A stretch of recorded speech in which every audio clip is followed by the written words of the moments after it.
자, 이제 업데이트가 어느 정도 됐으니까 네. 이제는 기존 영상에 이 시청자분들이 달아준 네. 댓글을 보면서 거기서 있었던 궁금증을 하나씩 좀 풀어나가는 그런 시간으로 이어가도록 그러시죠. 하겠습니다. 네. 자, 일단은 댓글 질문 중에 첫 번째로 저희가 살펴볼 게 이제 공소시효에 대한 의견이 상당히 분분했어요. 네. 그래서 어떤 분은 이게 공소시효가 이게 행정 편의만을 위한 것 아니냐. 네. 아니 그 피해자는 전혀 용서를 안 하고 있는데 어떻게 죄가 없어질 수 있냐. 네. 이렇게 이제 좀 분노하는 그런 분위기의 댓글들이 좀 많이 달렸고요. 그래요? 네. 또 한편에서는 네. 아니다. 공소시효는 그래도 필요하다. 네. 왜냐하면 사법 시스템 상으로 네. 이게 공소시효가 없으면 이제 증거가 없는데 오래된 사건도 계속해서 그걸 어쨌든 추적을 해야 되니까 그렇게 네. 되면은 새로운 사건을 처리하기 힘들다. 뭐 이런 의견들이 있거든요. 네. 요거에 대해 어떻게 조금 그러니까 공소시효라는 게 이제 뭐 네. 죄는 나빠요.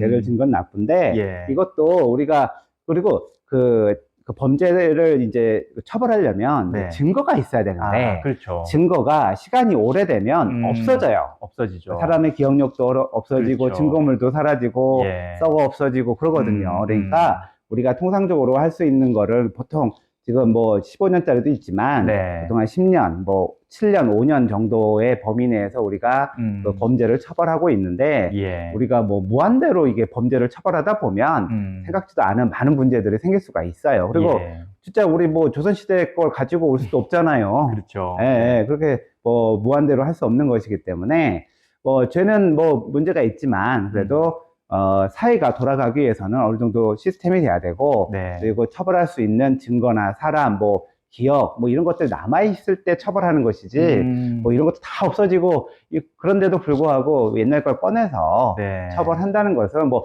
처벌 만능주의가 항상 정의가 아니에요. 처벌할 사람은 처벌해야 되지만, 예. 지난 것은 또 있고, 또 사회가 앞으로 나가야 되지, 계속 과거의 거를 뭐 고소고발하고, 처벌하고 재판하고 하는 거는, 사회적인 낭비라고 생각해요. 예. 그러니까 적당히 할 필요는 있어요. 네, 그렇군요. 자, 이제 두 번째 질문입니다. 네.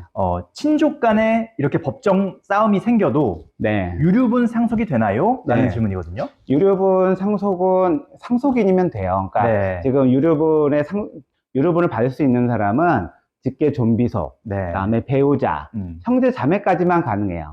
네. 네, 이런 사람들이 상속인 결격 사유가 생기지 않는 한은 예. 뭐 이런 범죄 가지고는 돼요. 그러니까 상속인 결격 사유는 딱 두 가지예요. 예. 하나는 상속인을 해야 하는 거예요. 상속인을 때려서 다치게 하거나 이렇게... 죽이거나 다른 상속인을 예. 못 받게 하려고. 예. 그다음에 또 하나는 뭐 유언장을 위조하거나 변조하거나 그렇게 행사해서 예. 그런 거를 할 때 두 가지가 상속인 결격 사유로 돼 있어요. 그래서 네. 두 가지로 형사처벌을 받는 거 외에는 그 유류분을 받을 수가 있어요. 직계 존비속, 배우자, 예. 형제 자매는. 그러니까 여기서 뭐 내가 횡령을 했다. 형이 네. 횡령을 해도 나중에 뭐 다른 상속인들이 없으면 유류분 청구를 할 수가 있어요.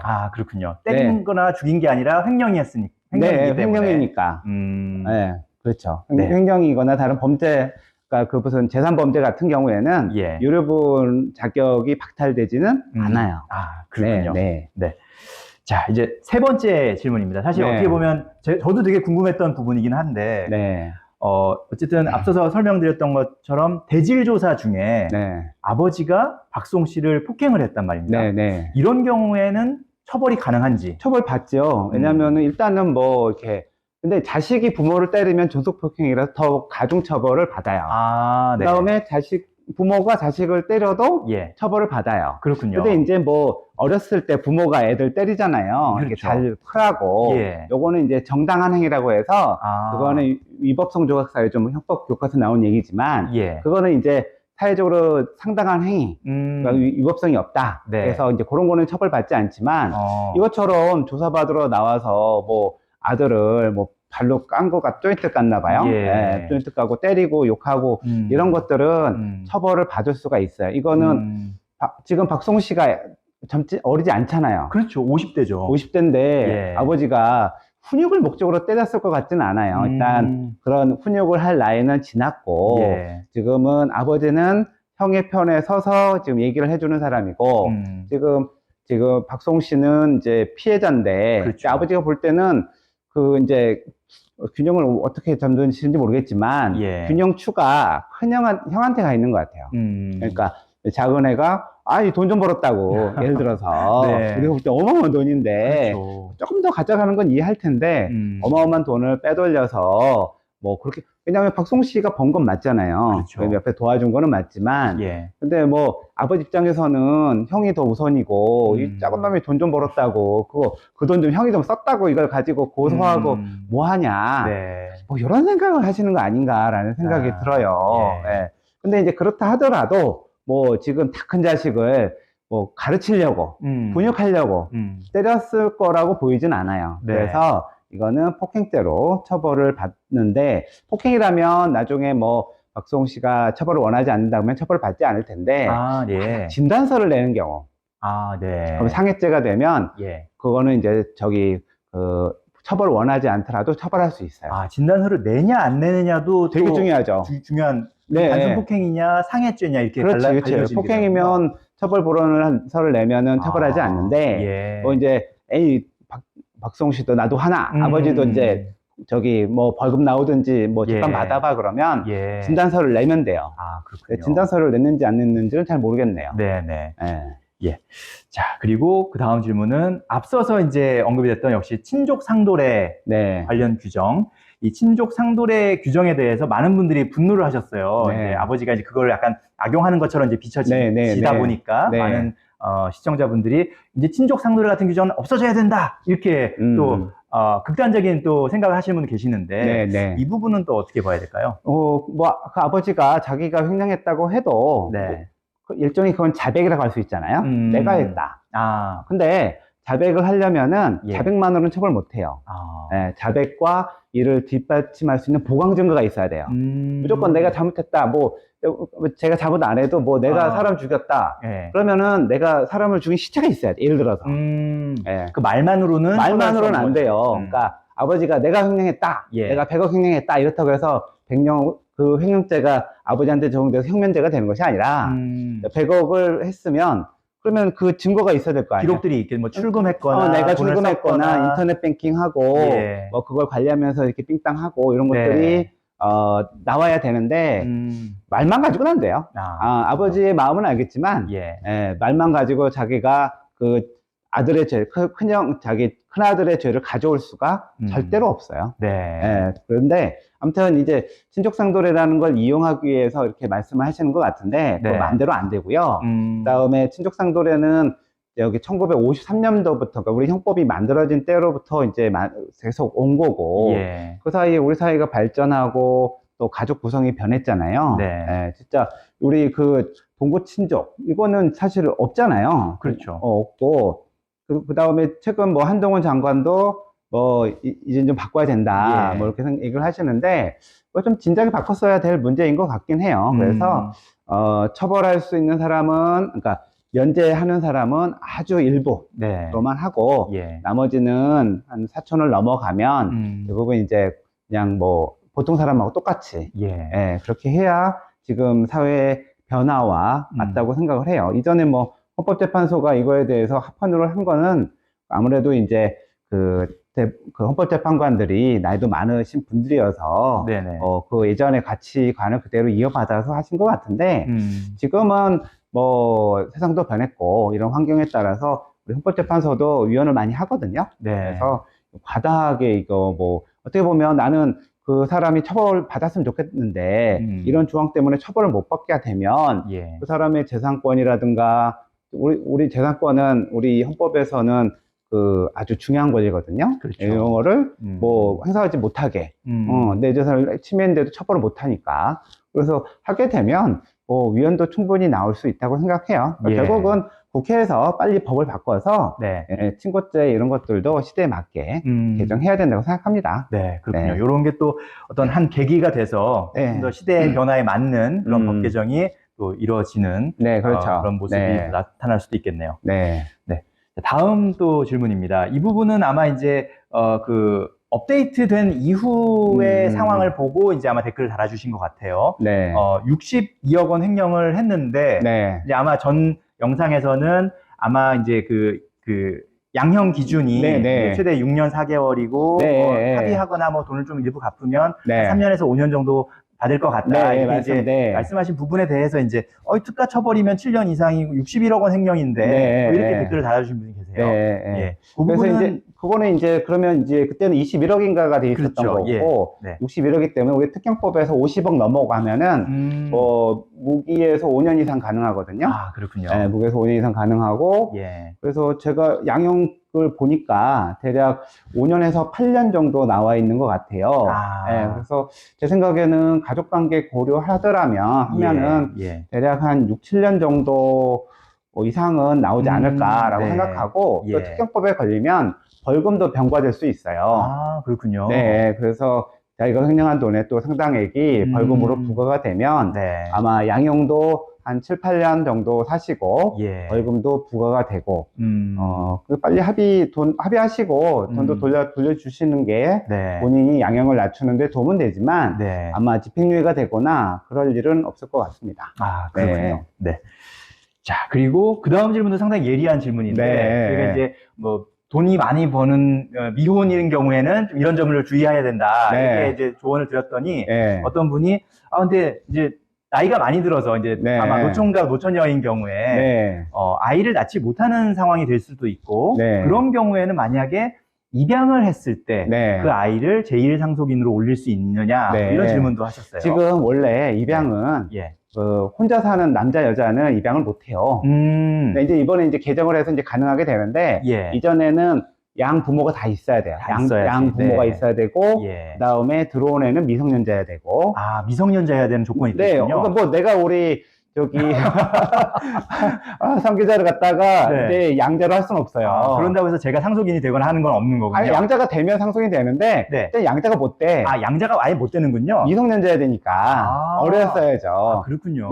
뭐 아무나 그러면 뭐 양자 들여서 그렇게 할게요. 그리고 지금 원래는 이제 부부가 있어야 되는데 지금 개정돼서 개인 그러니까 사회생활이 지금 이제 혼자 있는 사람도 많잖아요. 그렇죠. 그래서 혼자 있는 사람도 그 입양을 할 수 있도록 일단 이제 제도가 이제 변하긴 했는데 기본적으로는 양 부모가 있어야 어린 사람을 키우는 데 있어서 그게 좋으니까 일단 그런 요건들이 있고 또 입양을 한다는 게 되게 이제 까다로워요. 왜냐면은 법원에서 이제 감독을 하면서 그 다음에 이 사람이 적절하게 입양할 수 있는지 여부를 판단하니까 그래서 사실은 입양을 남의 애를 데려와서 입양을 해가지고 다른 사람들에게 상속을 못하게 한다 이런 거는 일단 혼자 살고 있는 사람은 일단 어려운 일이고요.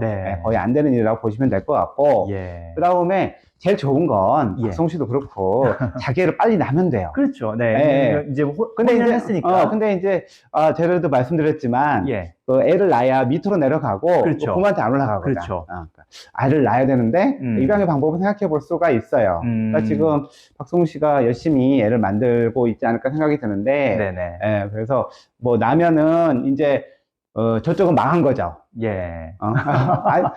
계획이 완전히 망한 거죠. 애가 나오면은 이제 저 집 이제 부모하고 큰형네는 이제 망한 거야.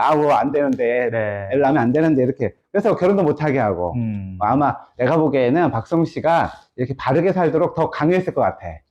거기 어디서 가서 애를 낳으면 어떡해. 그렇죠. 그러니까 항상 이렇게 여자를 만나면 항상 이제 어느 정도 못 나가게 하든지 또 애를 가지려고 막 둘이 술 마시면 막 데려가든지 막 옆에서 이제 야 너 들어가야지 건강 관리해야지 뭐 이렇게 열심히 그 박성 관리를 해주지 않았을까. 근데 박성 씨도 방송에서 과거에 사귀었던 여자친구 얘기를 하면서 거의 이제 되게 많이 사랑했는데 부모의 반대로 결혼하지 못했다. 그러니까 그건 웃긴 거예요. 이게 20살 넘어가면 뭐 자기가 연애해서 또 어떤 여자를 만나서 살든 이혼하든 그 사람의 결정권이지 부모가 하지 마라. 내가 보기엔 이 부모와 벌써 이렇게 지금 보니까 그 그냥 형수와 여기가 지금 박성 씨는 돈만 버는 사람이지 어디 감히 결혼을 해요. 감히 어떻게 애를 낳아. 이런 생각을 하지 않았을까. 그래서 뭐 이렇게 왜냐면은 결혼하면 뭐 방금 말씀드린 대로 돈이 나래로 가거든. 애를 낳는 순간부터. 그러면은 여기 있는 사람들은 이게 이제 너무 잃어버리는 게 많죠. 그러니까 박성우 씨가 결혼하는 것도 싫고 여자 사귀는 것도 싫고 그러지 않았을까 싶어요.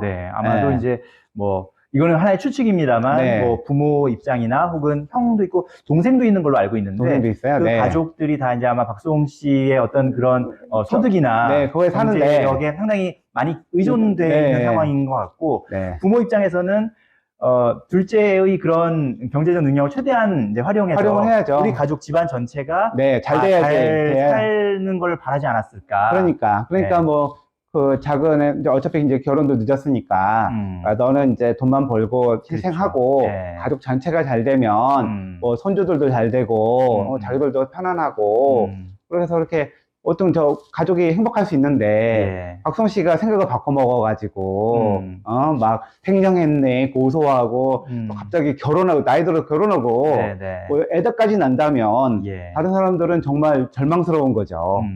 근데 이미 뭐 본인들이 가져간 게 그렇게 많다면 사실은 이제 좀 그 정도에서 이제 멈추든지 좀 아니면 서로 좀 나누든지 것 같은데 모르겠어요. 우리가 제3자 입장에서는 그렇게 보이는데 난 좀만 더 좋을 것 같은데.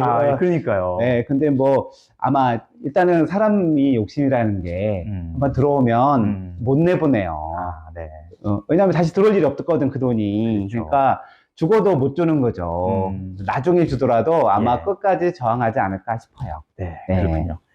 자, 그리고 마지막 질문을 보면 형수의 이제 구속 여부를 판단할 때 어떤 해당 가정의 상황도 고려 요소에 들어가냐라는 그 질문이 있었어요. 그러니까 형은 구속 기소가 됐고 형수는 불구속 기소가 됐는데 이런 부분들이 결국은 어떤 한 가정의 이제 부부니까 그래서 이제 그게 반영이 된 거냐? 예전에 뭐 저도 영장 판사를 해봤어요. 했는데 보통 이제 검사들이 영장을 이제 그러니까 부부가 관여가 돼 있더라도 한 사람은 안 올려요. 검사 쪽에서 이미 이제 안 올리고 그렇군요. 이제 주된 행위를 한 이제 배우자를 올리고 왜냐면은 이제 이렇게 이제 부부간에 이제 범행을 하게 되면 주도하는 사람이 있거든요. 그렇죠. 주범이 있고 도와주는 거지. 뭐 둘 다 공동하게 할 수도 있지만 그 부분은 주된 행위를 하는 사람들 그래서 보통은 남자를 구속하죠. 그다음에 여자는 가족들이 있으니 가족이 있고 이제 재판을 해서 재판에서도 또 선처를 받아요. 왜냐면은 몰아서 한 사람이 처벌받고 이 사람은 사실 도와준 사람이잖아요. 그런 부분이 있는 거군요. 그래서 어차피 이제 이 사람이 해서 같이 이제 도움을 받았겠지만 이 사람은 좀 도와주고 그랬을 때 그 도와주는 사람은 어차피 이 사람이 하니까 도와준 거라고 볼 수도 있기 때문에 이렇게 같이 재판을 받으면 그냥 한 사람은 엄하게 하고 한 사람은 좀 봐주고 뭐 이렇게 해서 양형을 좀 하는 경우들이 있어서 지금 뭐 누가 더 나쁘고 누가 더 했는지는 잘 모르겠지만 아마 뭐 가까운 형이 더 주도를 했겠죠. 그리고 형이 더 책임이 있겠죠. 그리고 배우자는 따라가는 사람이니까 그래서 아마 그쪽은 구속하지 않고 재판을 받게 되고 재판을 받더라도 아마 선처를 받을 가능성이 클 것 같아요. 그렇군요. 자, 그리고 사실 질문은 이제 뭐 이 정도 정리하면 될 것 같고 사실 또 하나의 소개할 만한 댓글이 있는데 여기 보면 이제 뭐 다른 이야기도 있지만 찐 잘하실 듯? 뭐 이렇게 남긴 부분이 있어요. 뭘 잘한다는 거야? 이게 뭐냐면 그 변호사님께서 마지막에 박성 씨 저 잘할 수 있어요. 돈 관리. 전화 아직도 안 왔어요. 전화가. 왜 전화 안 주세요? 박성 씨 빨리 전화 주세요. 아마 그 말씀에 대해서 아마 그 영상을 보신 시청자분이 정말 변호사님이 그런 관리를 잘 해주실 것 같다. 그런 의미에서 칭찬 댓글을 달아주신 걸로. 이게 이제 사실은 이제 변호사들이 그런 일을 좀 해야 돼요. 이제 대표적인 게 이제 상속재산 관리인도 있고 유언집행자도 있고 그다음에 송년후견인도 있는데 공적으로 돈을 관리하는 일들은 사실 변호사가 잘 해요. 왜냐하면 변호사는 잘못하다 제가 횡령으로 저기 감옥 가면 변호사 라이선스가 날라가요. 그렇군요. 절대로 뭐 딴 마음을 딴 집 하면 내 평생 밥벌이 할 수 있는 이 면허가 없어져요. 그러니까 완전히 없어지는 건 아니지만 상당 기간 못 해요. 그래서 우리는 소심하거든요. 그래서 법대로 하고 알려주고 대신에 보수를 좀 더 주세요라고는 얘기할 수 있겠는데 또 했다가 우리가 고소돼서 재판받으면 변호사 면허가 날아가니까 그래서 이제 변호사들을 쓰는 것도 제가 보기에는 좀 더 주고 더 안심할 수 있다. 이런 말씀을 드리고 싶어요. 알겠습니다. 자, 오늘 박송 씨 사건을 좀 업데이트도 하고 또 시청자분들이 달아준 댓글도 다시 한번 좀 살펴봤는데 중요한 댓글을 댓글 중에 혹시 질문 중에 좀 가장 좀 재밌었다, 괜찮았다라고 네. 생각되는 질문 하나를 꼽아주시면. 저기 아까 좋은 아이디어인데, 뭐지? 아기를 이제 입양해서, 하겠다는 이런 생각을 하신 거는, 네. 그분이 조금 뭘 아시는 분 같아요. 예. 근데 실제로는 어려워요. 불가능하다고 말씀드릴 수 있고요. 네. 가장 좋은 거는 자기 애를 낳는 겁니다. 네. 요새 애들 참 부족하잖아요. 그렇죠. 좀 애를 많이 낳고, 애를 한 셋 낳으면은, 한 세금으로 이렇게, 허경 씨가 했지만은, 한 1억 줬으면 좋겠어. 네. 요새 정말 애기 소리 듣기 힘들어요. 그렇죠. 애기 소리 들으면 너무 기뻐요. 네. 그래서 박송 씨, 빨리 이것 때문에 힘드시지만, 빨리 애 낳으세요. 빨리 애를 낳는 게, 우리 박송 씨가 이기는 거예요. 네. 그리고 많이 낳으세요. 네.